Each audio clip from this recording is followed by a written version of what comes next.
인생은 일평생 집을 짓는 것과 같습니다. 평생을 살아가며 가정을 세우고 삶의 기반을 닫고 사회적 역량을 발휘해서 인생이라고 하는 한 개의 집을 세워가는 것입니다. 어떤 사람은 견고하고 좋은 집을 세워서 아름다운 열매를 맺기도 하고, 어떤 사람은 날림집을 세우듯 허술하게 짓는 관계로 후회의 열매를 남기기도 합니다.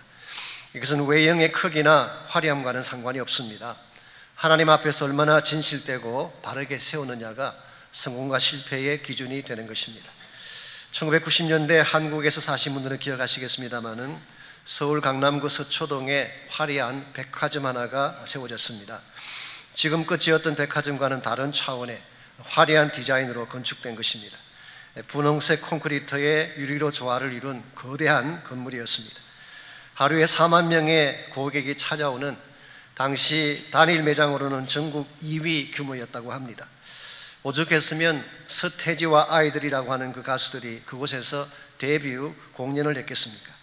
그런데 불과 5년 뒤인 1995년 6월 29일 건물 전체가 붕괴되어져서 502명이 사망하고 937명이 부상을 입고 6명이 실종되어지는 대한민국 역사상 가장 비참한 참사 중에 하나가 일어나고 말았습니다. 이 백화점 이름 뭔지 아시죠? 삼풍 백화점입니다. 왜 그래 화려했던 건물이 불과 5년 만에 이처럼 납작하게 붕괴되고 말았을까요? 한마디로 요약하면 불법으로 지은 부실공사 때문이었습니다.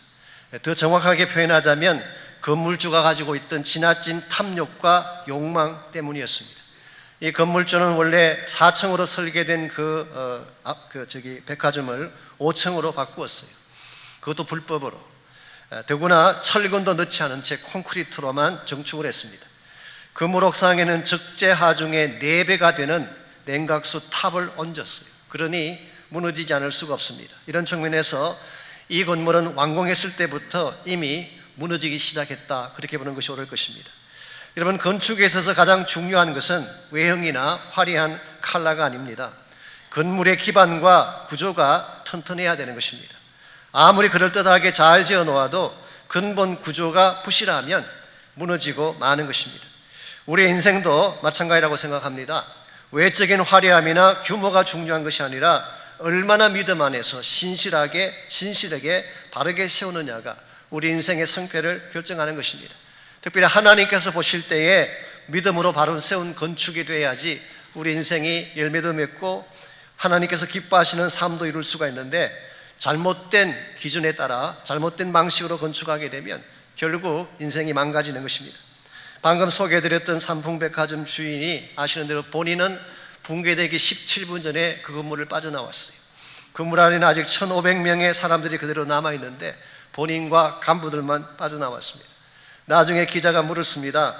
붕괴 조짐을 알면서도 어떻게 그 많은 사람들을 그냥 두고 나오셨습니까? 그랬더니 설마 했지요. 그럼 회장님은 왜 나오셨나요? 그랬더니 혹시나 했지요. 여러분, 아무리 돈이 많고 세상을 움직일 위세로 큰 사업을 하면 뭐합니까? 이런 썩어 빠진 정신과 탐욕으로는 결코 위대한 인생을 건축할 수가 없고 아름다운 삶의 유산을 남길 수가 없는 것입니다. 이런 측면에서 여러분과 제가 인생이라는 집을 지을 때 바른 방법으로 바른 뜻을 향해 하나님 안에서 인생을 건축해야지 이 건축이 오래 지속되어지고 남기는 열매도 아름답게 되는 것입니다. 여러분, 과연 지금까지 인생을 살아오시면서 어떤 종류의 집을 건축하셨는지요? 한 번밖에 살지 못하는 인생인데 후회하지 아니할 인생을 건축하려면 과연 무엇이 필요할까요? 오늘 같이 봉독한 본문을 통해서 이것을 함께 나눠보려고 합니다. 오늘 같이 이 말씀해 보시면은 사도 바울은 하나님께 인정받는 건축이 어떤 것인지를 자세하게 소개하고 있습니다. 먼저 10절 말씀 보시면, 내게 주신 하나님의 은혜를 따라 내가 지혜로운 건축자와 같이 그랬어요. 바울은 자신을 지혜로운 건축자로 소개를 하고 있습니다. 여기 지혜로운 건축자로 번역한 헬라 단어가 실제는 한 단어입니다. 아키텍톤이라고 하는 한 단어인데요, 여기서 나온 영어가 아키텍트, 이 설계사라는 영어가 여기서 나온 것입니다. 이 설계사는 현대사회에서 건축의 제반적인 것을 디자인을 하고 도면을 그리는 사람을 아키텍트라고 부르죠. 그러나 고대 사회에서는 좀 더 도면을 확장해서 건축의 전반을 총괄하는 감독을 아키텍톤이라고 불렀어요. 혹은 건축의 엑스퍼트, 전문가를 의미하는 뜻으로 이 단어를 사용했습니다. 그래서 많은 영어 성경이 wise build라고 번역도 했지만 많은 영어 성경이 master build라고 번역한 이유가 여기 있습니다. master build라고 하는 이 단어는 건축 전체를 총괄하는 사람이다, 혹은 최상의 건축가다, 그런 뜻을 가지고 있습니다. 그래서 아시는 분은 아시겠지만 저희 교단에서 나온 제자 훈련 교재 중에 마스터 라이프가 있고 마스터 디자인이 있고, 마스터 디자인은 에베소스를 다룬 것입니다. 그리고 마스터 빌드라고 하는 제자 훈련 교재가 있었어요. 이것은 어떻게 한 사람을 양육하고 잘 키워서 장차 또 다른 제자가 되게 할 것인가를 가르쳐주는 훌륭한 그런 교재가 있었습니다. 오늘 본문에서 사도 바울이 마스터 빌드, 이 단어를 사용한 이유는 아마도 본인이 지금까지 복음을 전가하고 수많은 곳의 교회를 개척해서 하나님의 나라를 빌드업했던 사실을 언급하면서 본인을 그렇게 소개한 것 같습니다. 실제로 바울은 가는 곳곳마다 복음을 전거했고 많은 하나님 나라 사역을 건축했고 우리 모두가 알고 있는 것처럼 많은 열매를 남겼습니다. 이와 같은 자신의 모습이 있었기 때문에 오늘 여러분과 저에게도 동일한 모습으로 권면하며 챌린지하고 있습니다. 너희들도 마스터 빌더가 되어라. 그런데 그냥 마스터 빌더가 될 수가 없습니다. 우리 10절 하반부를 보시면은 다른 이가 그 위에 세우나 그러나 각각 어떻게 그 위에 세울까를 조심할지니라. 사도 바울이 먼저 건축가로서 많은 사역에 기반을 닦고 건축을 했는데 그 후에 다가올 다른 이, 아마도 직접적으로는 아볼로를 의미할 가능성이 있습니다. 그러나 그게 국한할 필요는 없고 바울 이후의 모든 크리스찬들을 의미한다고 보면 좋을 것입니다. 앞으로 예수 믿고 그리스도의 삶을 사는 사람들은 다 집을 지어야 되는데 각각 어떻게 그 위에 세울지를 조심하라, 그렇게 말씀하셨어요. 영어 성경 보게 되면 Each man must be careful how he builds. 모든 사람은 어떻게 집을 지을까를 조심해라. 다른 말로 말하면 마구잡이로 생각 없이 하지 말고 조심스럽게 해라. 혹은 어떤 영어 성경은 신중을 기해라. Each one take heed how he builds. 어떻게 지을지를 신중하게 해라. 여러분, 개인의 삶이든 혹은 사역이든 즉흥적으로 아무렇게나 시작하면 망할 수밖에 없습니다. 잘 신중하게 생각하고 계획을 세워서 바른 방법으로 건축을 해야지 후회하지 않는 것입니다. 여러분 아시는 바대로 한 번 지나간 세월은 돌아오지 않습니다. 우리가 생각 없이 뜻없이 보낸 시간은 다시 회복할 수가 없어요. 한 번 인생이 매스업되어지면 그것을 다시 정돈하는 것이 결코 쉽지 않는 것입니다. 그러므로 우리는 처음 시작할 때부터 carefully, 신중하게 하나님께서 기뻐하시는 바른 방법이 무엇인가를 잘 알고 인생을 건축하라고 하는 것입니다. 만약 그렇게 하지 아니하고 되는 대로 살게 되면 어떻게 될까요? 여러분 인생도 발전하지 못하고 후회할 수밖에 없는 것입니다. 얼마 전에 제가 이곳에서 발간되는 신문을 보니까 노숙자 한 분이 쓴 글이 있었어요. 일반적으로 노숙자가 신문에 기고하는 케이스는 참 드문 일인데 어쨌든 그분은 거기에 글을 써서 기고를 했어요. 이 글을 쓴 것을 볼 때에 제 생각에는 좀 공부도 하신 분 같고 연세도 더 드신 분 같습니다. 그분의 글에 의하면 본인도 가정도 있었고 자녀도 있었고 또 사업도 했고 좋은 집도 가지고 살았대요. 그렇게 살았는데 중간에 생각 없이 살아가다 보니까 문제가 생겨서 가정도 잃어버리게 되고 부인에게 이혼당하게 되고 가진 거 다 빼앗기게 되고 결국 갈 데가 없으니까 할 수 없이 길거리로 밀려나와서 노숙자가 되었다, 그런 내용이에요. 우리 마지막에 쓴 글이 이렇습니다. 노숙자가 되는 거 쉽다. 여러분 노숙자 되는 거 어렵지 않아요. 굉장히 쉬워요. 그냥 되는 대로 생각 없이 살면 그렇게 되는 것입니다. 여러분 처음부터 불행하게 살겠다고 작정하는 분이 어디 있겠어요? 다 잘 살고 싶고 행복하게 살고 싶지만 그럼에도 불구하고 인생이 무너지게 되는 이유가 뭘까요? 바른 계획으로 carefully 인생을 짓지 않았기 때문에 그런 것입니다. 그러므로 정말 여러분과 제가 실패자로 살지 않기를 원한다면 또 하나님께서 기뻐하시는 바른 인생의 건축을 세우기를 원하신다면 하나님의 지시를 따라 바르게 건축하는 것을 배워야 됩니다. 어떻게 하면 한 번밖에 살 수 없는 인생인데 바른 모습으로 하나님의 기뻐하시는 그런 모습으로 우리 인생을 건축해 나갈 수가 있을까요? 오늘 같이 봉독한 본문에 보시면은 지혜로운 건축자가 고려해야 될, 즉 견고한 건축을 하기 위해서 꼭 필요한 세 가지 요소가 오늘 본문 속에 소개가 되어 있습니다. 첫 번째 요소가 바른 기초입니다. 여러분의 건축을 견고하게 세우려면 파운데이션이 튼튼해야 돼요. 기초가 든든하지 아니하면 아무리 잘 지으려고 해도 건물은 오래 갈 수가 없습니다. 우리 인생도 마찬가지인데요, 우리 인생을 세울 바른 기초는 과연 무엇일까요? 11절 말씀 보시면 그 기초가 소개되어 있습니다. 이 닦아둔 것 외에 능히 다른 터를 닦아둘 자가 없으니 이 터는 곧 예수 그리스도라. 이게 터라고 번역한 이 단어가 파운데이션이라는 단어예요. 여러분이 건축할 때 기초를 닦고 기반을 닦지 않습니까? 이것을 든든하게 세울수록 건물이 크게 올라가고 든든하게 세워지는 것처럼 우리 인생에도 터가 필요한데, 파운데이션이 필요한데, 우리 인생을 세워야 될 파운데이션은 예수 그리스도 한 분밖에 없다, 그렇게 말씀하고 있어요. 예수님이 우리 크리스찬 삶의 출발점입니다. 예수님만이 참된 생명과 구원을 주실 분이요, 예수님만이 우리 인생을 부유하게 만들 유일하신 분입니다. 요즘 종교다원주의자들이 뭐라고 이야기하든 예수님 외에는 길이 없어요. 혹은 요즘 인기가 좋다는 법륜스님이 뭐라고 말씀하시든 그분은 그렇게 말씀하시더라고요. 부처나 예수님이나 다 마음이 넓으신 분이니까 누굴 믿어도 상관없다, 그렇게 말씀하는 걸 들었어요. 그분이 뭐라고 이야기하든, 또 유명한 사람들이 뭐라고 이야기하든 성경은 분명하게 말합니다. 예수님 외에는 우리 삶의 기초가 없다. 사도행전 4장 2절 12절을 보시면 분명히 기록되어 있습니다. 다른 이로서는 구원을 받을 수 없나니 천하 사람 중에 구원받을 만한 다른 이름을 우리에게 주신 일이 없습니다.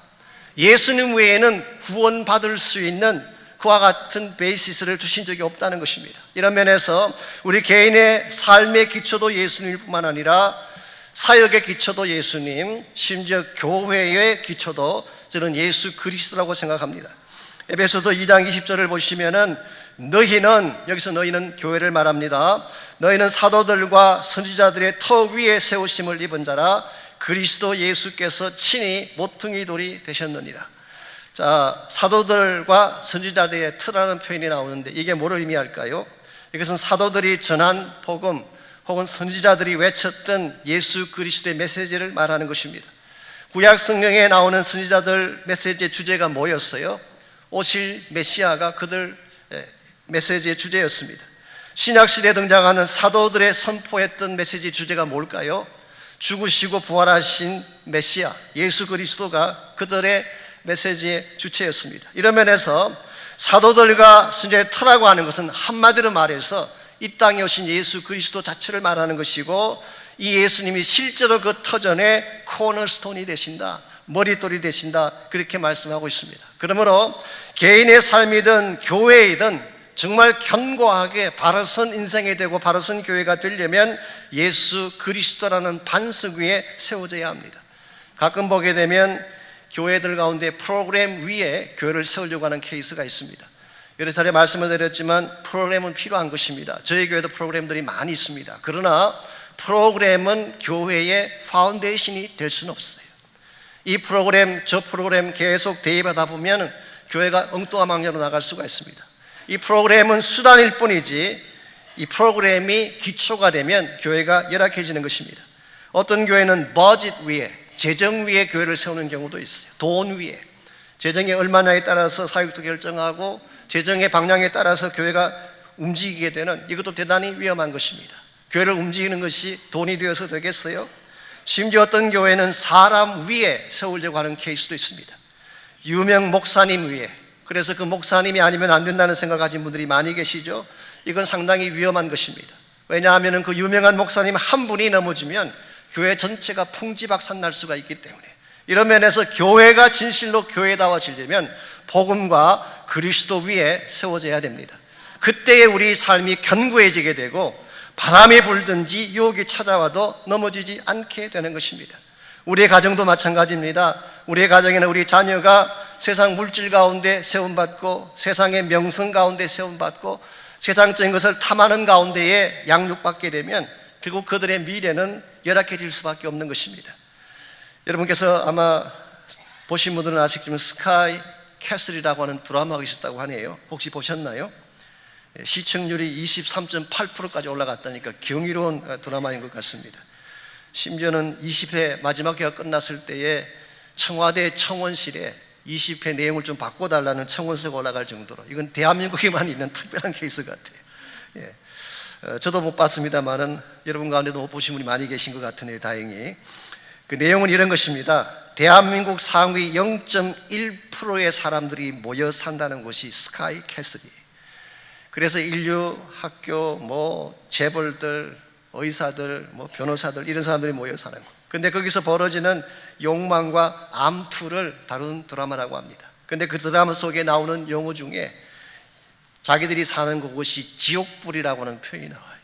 제가 그 내용을 읽으면서 다들 부러워하는 곳인데, 저기만 들어가면 행복이 있을 줄 알고 다 들어가고 싶어 하는 곳인데, 막상 들어가 보면 지옥불이라는 것입니다. 오늘 여러분과 제가 이 세상이 어떤 곳인지를 알아야 돼요. 세상의 영광이 얼마나 허무한지를 알아야 돼요. 세상이 나를 지켜주지 못합니다. 학벌이나 재벌이나 나의 재력이 나를 지켜주는 것이 아니라 예수 그리스도만이 우리를 지킬 수 있어요. 우리의 삶이 그리스도의 반석 위에 서야지 바로 서는 것이고, 우리의 자녀의 삶이 예수를 믿는 믿음 위에 세워져야지 견고한 인생이 되는 것입니다. 이런 면에서 정말 여러분과 제가 든든한 인생 건축을 세우기를 소원하신다면 그 파운데이션을 예수 그리스도로 삼아야 됩니다. 이와 같이 바른 기초가 필요할 뿐만 아니라 두 번째로 필요한 것이 바른 재료입니다. 우리가 건물을 지으려면 재료를 사용해야 되는데, 어떤 재료를 사용해서 지느냐에 따라서 건물의 가치가 달라지고 아름다움이 달라지게 되는 것입니다. 12절 말씀 보시면 오늘 사도 바울은 6가지 종류의 머티리얼을 소개하고 있습니다.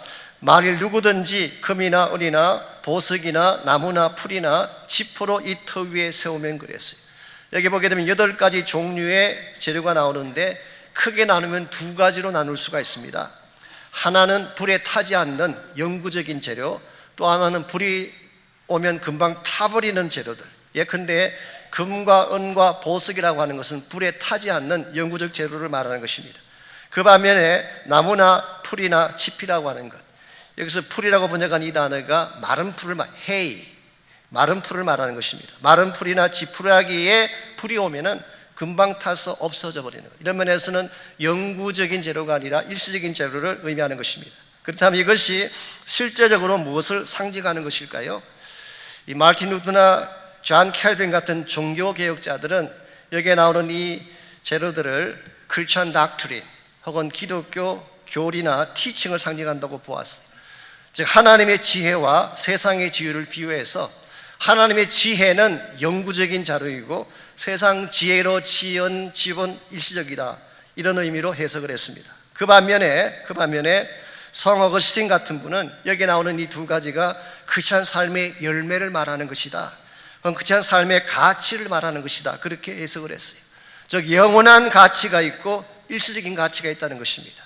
우리가 인생을 살면서 우리가 소유해야 되고 누려야 될 eternal value들이 있어요. 영원한 가치가 있는 반면에 잠깐 있다 사라질 일시적인 가치가 있습니다. 예를 들면 어떤 것이 있을까요? 사랑이라고 하는 것은 영원한 가치예요. 진리라고 하는 것은 영원한 가치입니다. 신실함, 거룩함, integrity 혹은 용납하고 용서하는 것은 하나님이 인정하시는 eternal value들이에요. 그 반면에 쾌락, 허영, 욕망, 투쟁, 거짓, 이와 같은 것들은 우리 인생을 좀 그럴듯하게 꾸밀 수 있을지는 모르지만 잠깐이면 불타고 없어질 일시적인 가치, 이런 측면에서 저는 오늘 본문에서 말하고 있는 2가지 재료가 영원한 가치를 가진 재료가 있고 일시적인 재료가 있는데, 물론 그 영원한 가치 속에는 하나님 말씀도 포함시킬 수가 있을 것입니다. 오늘 여러분이 인생이라는 집을 지어갈 때에 어떤 재료를 가지고 지느냐에 따라서 여러분 집의 아름다움의 그 모양이 결정나게 되는 것입니다. 잘못된 자료로 짓게 되면 누추한 집이 될 것이고, 영구적인 좋은 자료로 짓게 되면 아름다운 집이 될 것입니다. 사실 오늘 이 본문은 제가 결혼식 주례할 때 자주 사용하는 본문 중에 하나인데요, 이제 결혼하고 같이 출발하려는 그 부부, 이제 그 한 가정을 세워나가는 첫 단계에 서 있는 사람들 아닙니까? 이제부터 이 2사람이 한 가정이라고 하는 집을 세워가야 되는데, 그 출발하는 그 커플들에게 제가 늘 하는 말 중에 하나가 이것입니다. 세상에 완벽한 사람은 없다. 100점짜리 신랑 없다. 100점짜리 신부도 없다. 처음부터 너무 기대하고 100점짜리를 기대하면 다 실망한다. 그러므로 누구나 다 부족하고 모자라기 때문에 인내가 필요하고 용납이 필요하고 사랑이 필요하다. 그래서 너희들이 정말 사랑하게 되면 조금 부족한 것이 있더라도 당신의 가정을 행복한 가정으로 만들고 아름답게 만들어 갈 수가 있지만, 아무리 돈이 많고 다른 것이 많아도 사랑이 빠지게 되면 가정이 핍절해지게 되고 황폐하게 된다. 그래서 이 사랑으로 집을 지어갈 것을 제가 강조를 많이 합니다. 실제로 여러분과 제가 인생을 아름답게 만들어가는 재료 중에 가장 귀한 것이 사랑이에요. 베드로전서 4장 8절은 이렇게 기록합니다. 무엇보다도 뜨겁게 서로 사랑할지니 사랑은 허다한 죄를 덮느니라. 여기 죄라고 번역한 이 단어가 그 유명한 하마르티아, 원래 그 뜻이 miss the mark, 관역을 맞추지 못한다, 기대에 미치지 못한다, 그런 뜻입니다. 그래서 fall short of glory, 원래의 위치까지 도달하지 못하는 것, 기대에 미치지 못한다는 뜻이 바로 죄라고 번역한 이 단어입니다. 여러분, 우리 기대에 딱 맞는 사람이 과연 있을까요? 나의 기대에 딱 맞는 자녀 있을까요? 나의 기대에 딱 맞는 아내나 남편이 있을까요? 없습니다. 혹은 우리 부모된 여러분과 저는 자녀의 기대에 딱 맞을까요? 아마 아닐 가능성이 더 많습니다. 우리 모두는 다 모자라는 것입니다. 모자라고 부족한데도 불구하고 이와 같이 허다한 모자람을 덮을 수 있는 능력이 뭐냐? 그게 사랑이라는 것입니다. 사랑은 허다한 허물, 허다한 모자람을 덮을 수가 있다. 이런 면에서 여러분들이 건강한 인생을 건축해내고 건강한 가정을 건축하기를 소원하신다면 이 사랑이라는 재료를 늘 사용하셔야 돼요. 오늘이 아버지의 주일이긴 합니다만 어떤 분들은 아버지에 대한 좋지 않은 기억을 가진 분도 계세요. 어릴 때 아버지에게 받은 상처 때문에 아마 그런 것 같습니다. 그래서인지 모르지만 어머니 날에 비해서 비교적 아버지 날은 식당 예약 안 해도 되고 별로 많은 분들이 접대하려고 하는 것이 많지 않은 것을 보게 됩니다. 제가 얼마 전에 유튜브를 보는 중에 어떤 분이 아버지에 대해서 강연하는 그런 내용을 들은 적이 있습니다. 이름만 되면 알만한 유명한 분이고 스타 강사인데요. 이분은 어릴 때부터 아버지에 대해서 굉장한 상처가 큰 분이었고 아버지와 거의 단절되게 살아왔던 자신이었다고 합니다. 왜냐하면 그 아버지가 아주 내성적인 성격을 가지신 분인데 그러다 보니까 예술에 심취하셨대요. 이 손으로 하는 예술, 그것도 이분은 동양화에 심취하셔가지고 이분이 가장 좋아하시는 그림이 우산 쓴 사람의 그림. 그러니 어떻게 되겠어요? 가진 돈 결국 100% 사회 환원시키고 집에는 한 푼도 가져오지 아니하는, 그래서 어머니와 매일 싸우고 다투고 가정을 내팽개치고 무책임한 그 아버지를 보면서 아버지에 대한 분노를 가진 것입니다. 그래서 이 사람이 나중에 장성하고 돈을 벌게 됐을 때에 어머님께만 용돈을 드리고 아버지께는 용돈을 안 드렸대요. 미우니까. 그리고 방문해도 대화도 하지 않고 이렇게 사시던 분이 어느 날 생각이 바뀌어서 아버님께도 용돈을 드리기 시작했습니다. 그것도 꼭 엄마한테는 말씀 안 했다 그러고 용돈을 드렸어요. 몇 번을 그렇게 했더니 아버님 얼굴빛이 달라지더래요.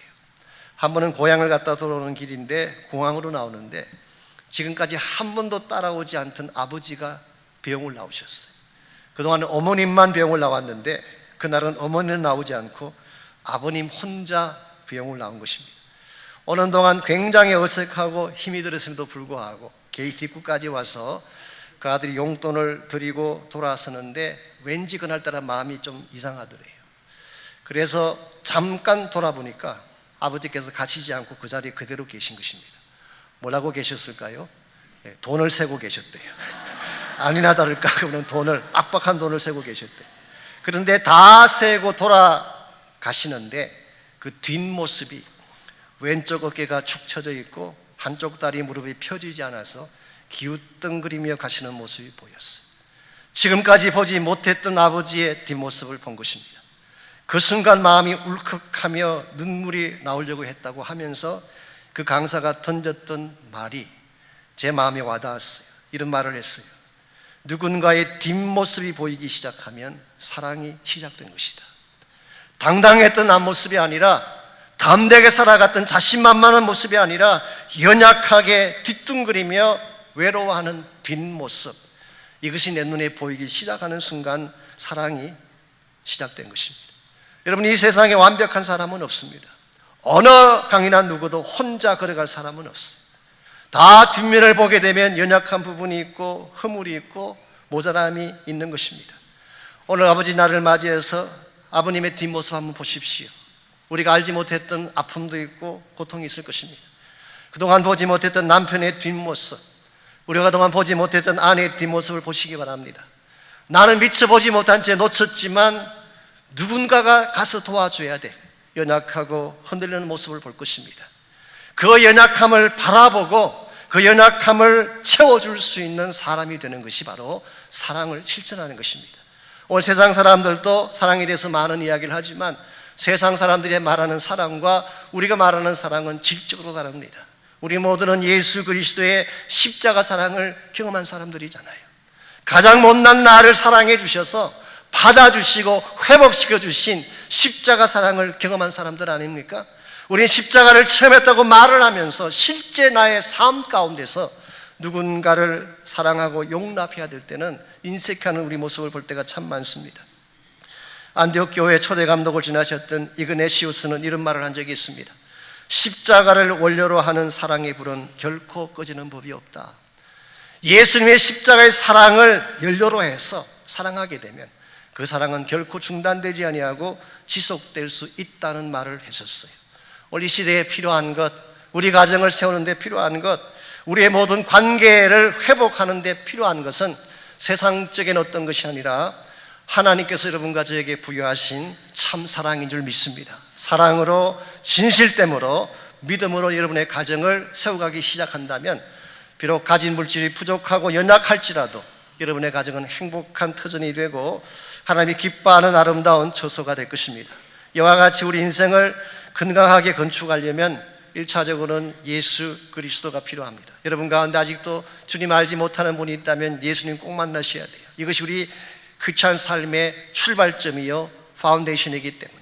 두 번째는 그분이 우리에게 보여주신 사랑과 진리가 필요해요. 이걸 가지고 우리 집을 지어야지 아름답게 짓게 되는 것입니다.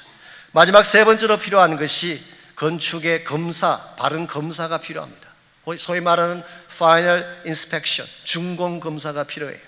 어떤 건축이든지 준공 검사를 마치지 않고는 그게 입주해 갈 수가 없습니다.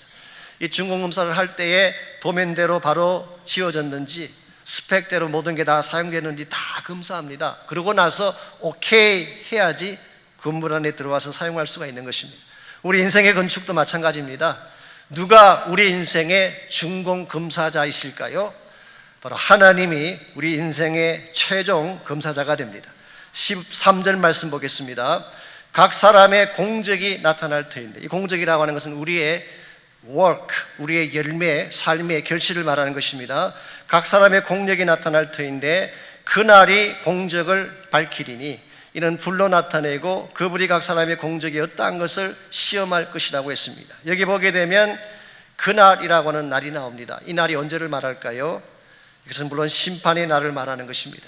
주님 다시 오셔서 예수 그리스도 앞에 서는 날을 그날이라고 했어요. 그러니까 우리 인생은 그냥 그대로 흘러가는 것이 아니라 결산의 날이 있다는 것입니다. 뿐만 아니라 여기서 나타난다고 번역한 이 단어가 물론 revealed, 드러난다 그렇게 번역하기도 했지만 사실은 아포칼립토라고 하는 좀 특별한 용어입니다. 종말론적인 용어라고 할 수 있어요. 아포칼립시스라고 하는 것이 묵시록, 계시록, 명사형성 그런 것입니다. 오늘 보면 동사로 사용된 것인데 revealed 그렇게 번역할 수도 있지만 uncover 혹은 bring to light, 모든 것을 다 밝혀서 드러낸다, 모든 것이 벌거벗은 것처럼 드러난다 그런 뜻이. 지금은 우리가 다 드러나지 않았지만 예수님 다시 오셔서 그분 앞에 서게 되면 지금까지 우리가 살아왔던 모든 것들이 벌거벗은 것처럼 다 드러날 날이 있다는 것입니다. 자, 주님 앞에 우리의 지금까지 모든 흔적이 다 드러났을 때 14절 말씀 보십시오. 우리의 공적이 불에 타지 않고 그대로 있으면 상을 받는다고 했어요. 그런데 만일 15절 말씀, 공적이 불타버리게 되면 어떻게 될까요? 해를 받는다고 했습니다. 여기서 해를 받는다는 말의 뜻은 형벌 받고 지옥 간다 그런 뜻은 아닙니다. 이것은 부끄러움을 당한다, 창피를 당한다 그런 뜻이, 얼굴에 진땀이 흐르도록 고통을 당한다 그런 뜻이. 그래서 구원을 받기는 받지만 마치 불 가운데 구원받는 것처럼, 이것을 우리가 흔히 부끄러운 구원이라고 부르는 것입니다. 자, 이 대목에서 한 가지 높아심에서 짚고 넘어가야 될 것이 있습니다. 심판에 대한 개념인데요, 성경에서 일반적으로 심판 그러면은 최후의 심판을 의미할 때가 많습니다. 혹은 요한계시록 20장 11절에 나오는 백보자 심판, 이것은 모든 자들이 다 하나님 심판대 앞에 서서 심판을 받고 잘못한 사람들, 이 사람들은 불모 속에 던져져서 영원한 지옥에 들어가게 하는 이 심판이에요. 그래서 일반적으로 심판받는다고 할 때는 불신자들이 받는 것을 말하는 것이고, 우리 크리스찬들은 여기에 해당되지 않습니다. 왜냐하면 요한복음 5장 24절에 보시게 되면 내가 진실로 진실로 너에게 이르노니 누구든지 내 말을 듣고 나를 믿는 자는 영생을 얻었고 심판에 이르지 아니하나니 사망에서 생명으로 옮겼느니라, 이 주님 말씀하셨어요. 그래서 우리는 궁극적으로 지옥 가는 유황불못 속에 들어가는 그 심판에는 이르지 않습니다. 그런데 이 심판 말고 또 한 가지 심판이 있어요. 그것이 오늘 본문에 나오는 케이스인데요, 이것은 그리스도 예수 앞에 서는 심판을 말합니다. 이것은 크리스찬이라고 할지라도 우리가 지금까지 살아왔던 모든 인생 결산서를 들고 주님 앞에 서는 날을 말하는 것입니다. 고린도후서 5장 10절이 이것을 잘 설명해 줍니다.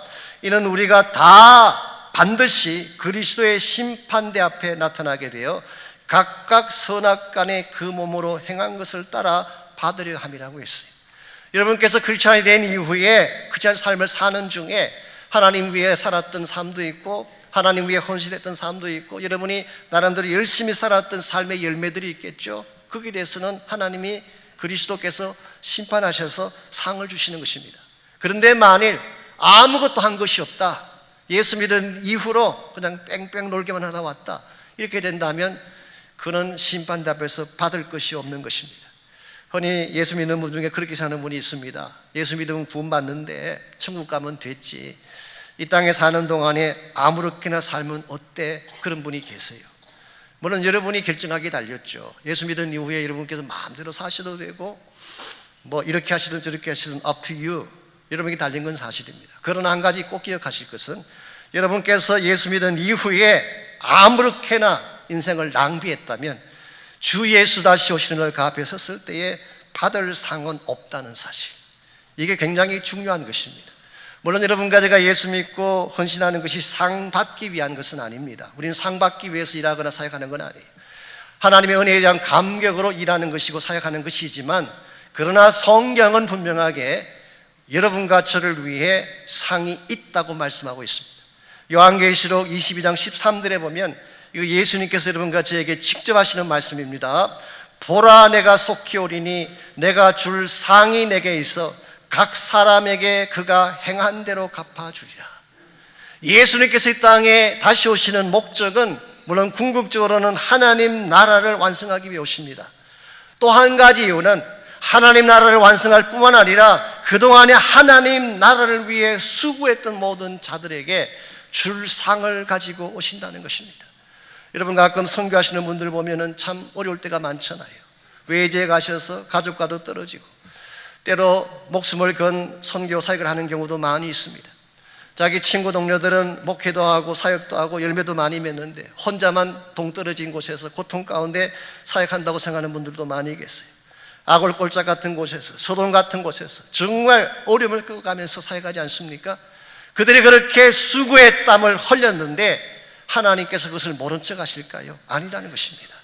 사람들은 알아주지 못할지 모르지만, 세상은 반기지 못할지 모르지만 주님은 기억하신다는 거예요.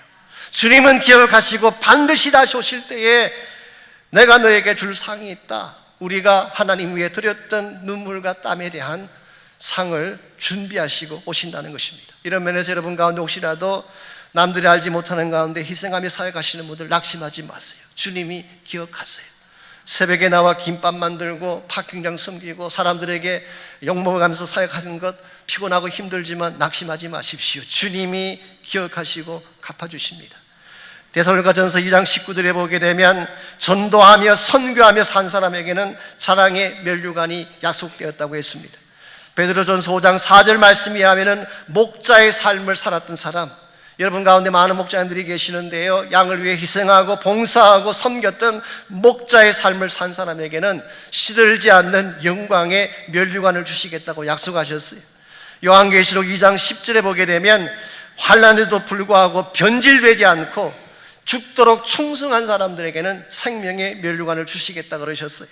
디모데후서 4장 7절과 8절에 보게 되면 주의 부르심 받고 선한 싸움 다 싸우고 달려갈 길 다 마치고 믿음을 지킨 사람, 사도 바울 같은 그런 인물에게는 의의 면류관이 준비되었다고 말씀하셨어요. 하나님은 우리의 수고를 기억하십니다. 우리의 희생과 땀을 하나님은 기억하세요. 그리고 우리가 원치 않는다고 할지라도 하나님은 여러분과 저를 위해 면류관을 주시는 것입니다. 물론 우리는 면류관을 바라고 뛰지 않습니다. 말씀드린 것처럼 이미 받은 은혜에 대한 감격 때문에 뛰는 것이죠. 뿐만 아니라 하나님이 우리에게 면류관을 주실지라도 요한계시록 4장 10절에 나오는 것처럼 우리가 면류관을 받아 설 때에 다시 그 면류관을 벗어서 하나님 보좌 앞에 드리면서 하나님 앞에 영광 돌리며 살아갈 것입니다.